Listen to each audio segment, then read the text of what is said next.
नमस्कार, मी प्राजक्ता तांडेल। बुलेटिनमध्ये आपलं सगळ्यांचं स्वागत। आणि बुलेटिनच्या सुरुवातीला एक मोठी बातमी। मुंबईमध्ये वायबी चव्हाण कार्यक्रमात विनायक मेटेंच्या वाढदिवसाचा अभिष्ट चिंतन सोहळा आयोजित करण्यात आला होता आणि या सोहळ्यात फडणवीसांनी जोरदार फटकेबाजी करत सर्वात महत्त्वाची घोषणा केली आहे। राज्यात नवं सरकार आल्यानंतर सर्व घटक पक्षांना मंत्रिमंडळात स्थान देणार असल्याची घोषणा त्यांनी केलेली आहे।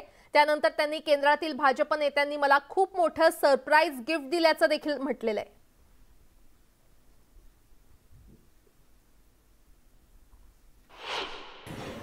की हे सरकार स्थापन करत असताना जरी शिवसेना आणि भारतीय जनता पार्टीने एकत्रित येऊन हे सरकार स्थापन केलं आणि आता मुख्यमंत्री माननीय एकनाथराव शिंदे साहेब आणि मी उपमुख्यमंत्री असलो तरी देखील शिवसंग्राम सहित आमचे जेवढे घटक पक्ष आहेत या सगळ्यांना सत्तेमध्ये समाविष्ट करून सत्तेचा वाटा त्यांच्यापर्यंत पोहोचला पाहिजे आणि त्यांच्या माध्यमातून जनतेची सेवा झाली पाहिजे।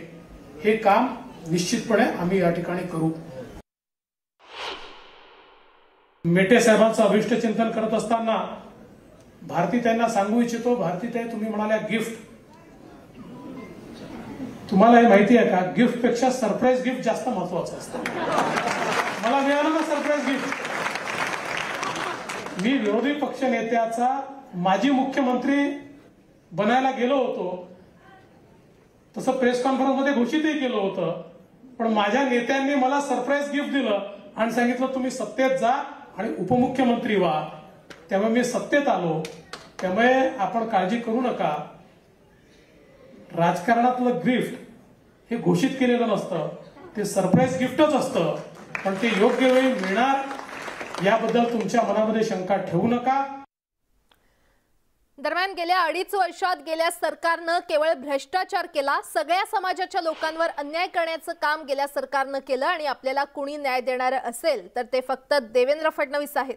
मुख्यमंत्री एकनाथ शिंदे आहेत आणि त्यांचा आम्हाला आदर आहे, पण आमच्या मनात तुम्हीच मुख्यमंत्री आहात असं वक्तव्य शिवसंग्रामचे नेते विनायक मेटे यांनी केलेलं आहे। उपमुख्यमंत्री देवेंद्र फडणवीस हेच सुपर सीएम असल्याची चर्चा सुरू असताना आता मेटे यांनी केलेल्या वक्तव्यानं नवे पडसाद उमटण्याची शक्यता आहे। ह्या सगळे जे विस्थापित लोक आहेत हे तुमच्याकडे आशेने बघतायत की आम्हाला जर कुणी न्याय देणार असेल तर फक्त देवेंद्रजी फडणवीस साहेब देतील। आज जरी या राज्यावर जरी शिंदे फडणवीसाचं जरी सरकार असेल तर मगाशी ज्या घोषणा देत होत्या शिंदे साहेब मुख्यमंत्री झाले त्यांचा आम्हाला आदरच आहे, पण आमच्या दृष्टीनं तुम्हीच मुख्यमंत्री आमचे आहात आणि या गोरगरिबाचे मुख्यमंत्री आहात। राज्य विधिमंडळाचं पावसाळी अधिवेशन येत्या 25 जुलैपासून